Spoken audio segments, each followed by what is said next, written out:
Votre programme vous est présenté par Bismart et Banque Palatine, banque des ETI, de leurs dirigeants et banque privée.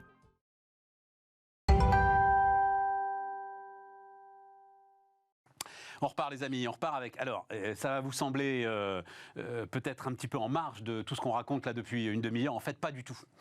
Le cinéma est sans doute un très bon exemple. Donc, Julien Marcel, salut Julien, est avec nous, directeur général d'Allociné et The Box Office Company. Je dois dire que je ne connais pas, alors Allociné évidemment, mais je ne connais pas The Box Office Company. Alors, Box Office Company, c'est l'entité qui regroupe toutes les activités cinéma et home entertainment du groupe Webedia. Donc, c'est Allociné en France, mais ce qu'on sait moins, c'est qu'en France en tout cas, c'est qu'on a l'équivalent d'Allociné en Allemagne, en Espagne, en Amérique latine. D'accord. Et on est le numéro 2 mondial du secteur. D'accord. C'est ça, le Box Office Company. D'accord. Webedia, qui est encore à l'intérieur de l'entité Fimalac, c'est ça, hein, voilà. Et qui est peut-être d'ailleurs, enfin on le sait aussi assez peu parce que la marque n'est pas dans le B2B, mais une de nos plus grandes puissances digitales aujourd'hui en termes de plateforme, quoi. C'est un vrai leader mondial, ouais. Webedia, sur le jeu vidéo, l'influence, les nouvelles formes de médias. Il faudrait peut-être faire un peu de marketing de marque, non? Tu crois pas, Julien, qu'on connaisse la marque Webedia, qu'on soit fier de ça. Dans le savoir-faire que dans le faire-savoir. Ouais, voilà. Hein. Ouais. Mais c'est peut-être un sujet pour les recrutements, pour tout ça. Enfin voilà, montrer votre puissance, quoi, à un moment. Alors, moi, j'aimerais bien. Voilà, c'est pour ça que je suis là. Non, t'es pour là pour nous vendre un bouquin. Non. Alors, pourquoi est-ce que ça m'intéresse? Parce que là, on vient de parler donc transformation, métaverse, accélération de la prise de décision. Et donc, ton bouquin s'appelle Hollywood année zéro. Et à l'intérieur, il y a une phrase, moi, que j'ai adorée, c'est la télévision, le VHS, le DVD ont déjà tué le cinéma, et évidemment, tu le mets entre guillemets, à de nombreuses reprises. C'est-à-dire, s'il y a un secteur qui est capable de nous démontrer que la messe est jamais dite, j'ai l'impression que c'est le cinéma, en fait. Ouais, ce qui est une raison majeure d'optimisme, et en même temps, quand j'ai travaillé sur tout cet historique de rebond, à chaque fois, c'est parce que le cinéma a eu l'occasion de trouver cette bonne idée. On en parlait avant, de ces super idées qui jaillissent dans une réunion. Ouais. À un moment, il faut que le cinéma se réinvente sur ses fondamentaux. Il l'a toujours fait. Mais c'est pas parce qu'il a toujours fait qu'il réussira une fois de plus. Donc il y a un vrai enjeu et il y a un vrai suspense. À chaque fois, quand même, il a détruit de la valeur. C'est-à-dire, à chaque fois, oui, mais les gars avaient déconné. C'est-à-dire, moi, je me souviens, c'était une phrase que j'avais adorée au moment du piratage, le début du piratage. Et des gars, c'était un micro-trottoir à la sortie de la Fnac, je pense. Et il y a un gars qui dit « Je suis désolé, mais c'est pas à moi de payer la piscine de Madonna ». J'avais adoré cette phrase. Ça voulait tout dire, quand même. Alors, le cinéma n'a pas toujours détruit la valeur. C'est un élément qui est assez simple. Quand tu prends ce qui se passait au début des années 90, le cinéma, c'était mort. Ça faisait 40 ans que c'était en chute libre. C'était tué par quoi, alors, à ce moment-là? La VHS, Canal. Ouais, et c'était l'époque de la dernière séance, tu t'en souviens peut-être, d'Eddie Mitchell. Et on savait que c'était la nostalgie, le cinéma. Et quand tu es passé de 450 millions d'entrées à 110 millions d'entrées en chute libre pendant 40 ans, tu peux assez logiquement te dire la messe est dite. Et pourtant, il y a eu une invention à ce moment-là, c'est le multiplex. C'est les Belges de Kinépolis, repris par Pathé dans le sud de la France, qui se sont dit « Et si on réinventait le format et qu'on faisait des multiplex ?» Et entre 1993 et 2019, on est repassé de 115 millions d'entrées à 210 millions d'entrées. Le marché, il s'est quasiment multiplié par deux. Donc, il y a des ressources formidables. Bon, là, on est un peu retombé avec la crise, mais on venait de 450 millions d'entrées quand même. Donc, il a fallu quand même accepter de détruire un peu de valeur. Et dans le même temps, le home entertainment, le streaming ont émergé. Et donc, les œuvres ont plein de nouveaux territoires pour s'exprimer et créer énormément de nouvelles valeurs. C'est l'autre truc qui est frappant dans ton bouquin, fantastique, c'est que systématiquement, il y a eu des gars à l'intérieur du métier pour dire « vous êtes en train de tuer le métier ». Moi, je me souviens des polémiques sur le multiplex. Le multiplex, c'était la fin du cinéma indépendant. On est d'accord, Julien, c'est tout le contraire, finalement. Ah bah le multiplex, ça a sauvé le cinéma, concrètement. Et puis, ça a cohabité avec les cinémas indépendants. Et aujourd'hui, ce qui est aussi passionnant, c'est quand on réfléchit au format, un peu comme le retail, la grande distribution qui se dit « Est-ce que des hypermarchés de plus en plus grands, c'est vraiment l'avenir? Ou est-ce qu'on doit revenir au centre-ville? Est-ce qu'on doit réinventer les services qu'on offre ?» C'est exactement ça ce qui se passe. Je lisais, en arrivant ce matin, un exemple sur une des plus grandes chaînes américaines, Cinemark, qui réfléchit à installer des stations de chargement de de voitures électriques sur les parkings des cinémas en se disant j'ai un réseau qui est formidable, très accessible pour des véhicules, je vois une tendance qui accélère, comment je capte cette tendance-là? Et c'est toute l'intelligence que le cinéma doit mettre à effectivement hybrider. Hybridation, voilà, être au croisement en fait de deux business qui montent, et vous pouvez en réfléchissant, alors pourquoi pas d'ailleurs avec l'intelligence collective là en speed dating, vous pouvez trouver ces hybridations. Mais alors donc tu refais un petit peu toute l'histoire et puis on va parler quand même de l'année zéro. Mais qu'est-ce que j'ai noté que j'ai trouvé sidérant? Ah oui, Douglas Fairbanks donc qui est contre la couleur. Mais qu'est-ce qu'il lui reproche à la couleur? Il dit que c'est un gadget, quand en fait le cinéma ça a quand même jamais été la couleur, mais il y en a d'autres. Il y a des perles comme ça de ceux qui disent non, le cinéma, le son c'est quand même un gadget. Et en fait, on sait tout. Mais ça, à la limite, je le comprends. Et puis, alors, c'est génial parce que il y a l'ordre de convocation en fait de l'ensemble des acteurs d'un grand studio.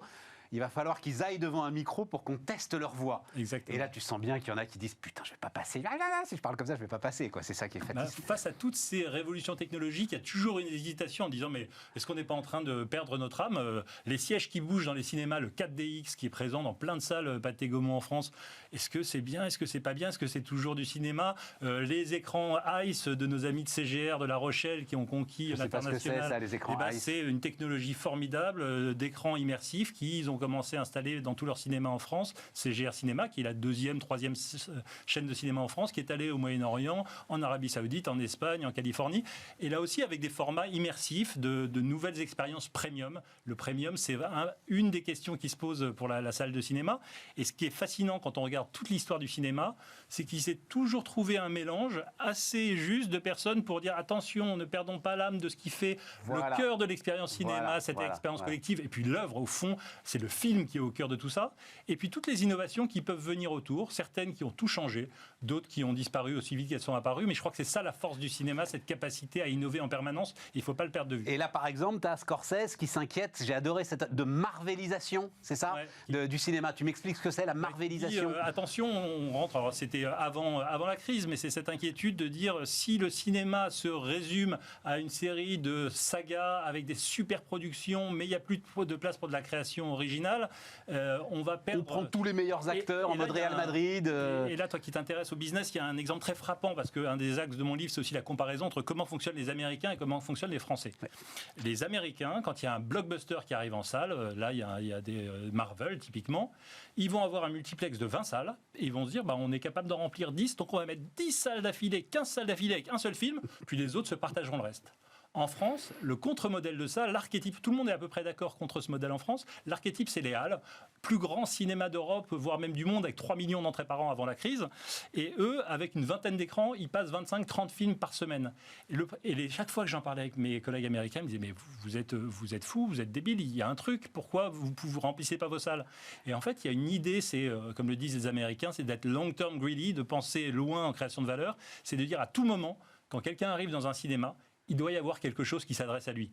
Et donc, le fan du blockbuster qui arrive et qui se dit « Zut, ma salle est complète », il reviendra le lendemain.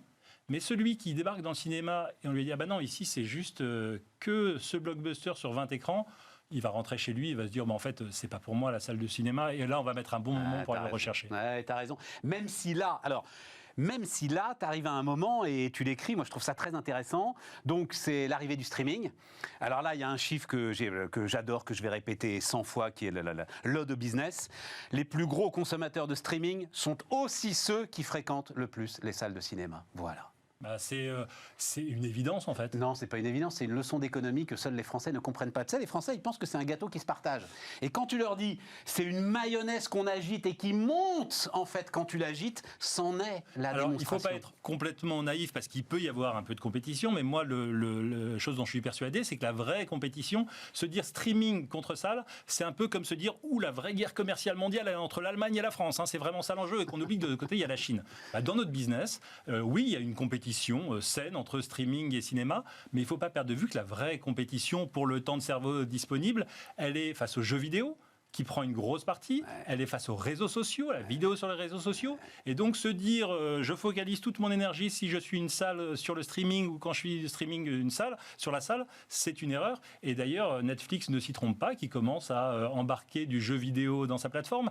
Donc tu veux dire les académies, par exemple, les différentes académies, Oscar, César et tout, qui exigent la sortie en salle pour que le film soit récompensé, est-ce gourde de combat ? Je ne sais pas si elle se gourde de combat, parce qu'en fait, un film de cinéma, ça reste un film de cinéma. Il y a quelque chose d'unique à la salle de cinéma. Donc ça, moi, je suis pas forcément convaincu de ça. Ce que je dis juste, c'est que les deux se nourrissent. Et en fait, derrière cette tension, il ne faut pas perdre de vue qu'il y a un petit historique, qui est que Netflix, historiquement, a été aux États-Unis assez hostile à la salle de cinéma.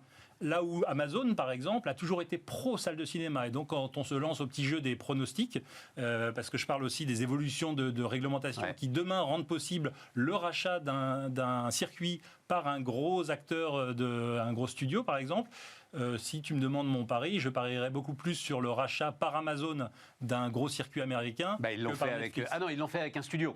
Et oui, tout à fait. Ils l'ont fait avec un studio MGM. Mais demain, de la même manière qu'ils se sont positionnés sur Whole Foods dans le food aux États-Unis, on pourrait très bien imaginer qu'ils aillent plus loin dans le circuit de distribution, dans cette offre click and mortar, comme on disait il y a quelques années, qui mélange le digital et le présentiel et le physique. Et je pense que Amazon est probablement un de ceux qui pourraient participer à une redéfinition du secteur qui, d'une manière ou d'une autre, va venir. De toute façon, et puis la puissance financière entre Amazon et Netflix n'a rien à voir. Il ne faut pas l'oublier. Mais ce serait un sacré coup de tonnerre, parce que Amazon enverrait là le signe que même lui, GAFA d'entre les GAFA, pense que le cinéma en salle a de l'avenir. Moi, je suis persuadé que le cinéma en salle a beaucoup d'avenir et que la salle, par son expérience collective, présentielle, elle reste quelque chose d'assez unique et que, en fait, les plus gros talents créatifs rêvent toujours de ce moment unique où la salle est réunie, un peu comme les acteurs veulent vivre l'expérience du théâtre. Un mot, Julien, parce que tu en parles des Chinois, notamment Wanda qui a largement désinvesti. La Chine est en train de se refermer. On nous promettait, ils n'y arrivent pas. Ils ont beaucoup de mal en fait à faire des blockbusters mondiaux. Alors, ils n'y arrivent pas, ou peut-être qu'ils le rapprochent par un angle différent, c'est-à-dire qu'effectivement, Wanda s'était lancé dans l'aventure du rachat du plus grand circuit américain, qui était aussi le plus gros circuit européen, AMC, Odeon, etc. Ils se sont complètement désengagés, et dans le même temps, ils investissent très fortement en Chine sur la production de méga blockbusters chinois qui pour l'instant ne s'exportent pas encore complètement, mais leur idée c'est comment je construis une offre créative très forte sur mon marché pour ensuite repartir à la conquête du monde par le contenu plutôt que par le lieu. C'est pas encore gagné, mais je pense qu'il faut être modeste quand on étudie tout ça. Oui, ça, je te le confirme. Absolument. Ça s'appelle Hollywood Année Zéro. Donc, Julien Marcel, j'ai pas le nom de l'éditeur, mais toi, tu le connais. C'est les éditions Box Office. Oui. Voilà, on est servi par soi-même. Merci, Julien. Merci, Stéphane. Allez, on termine Bismart, les amis.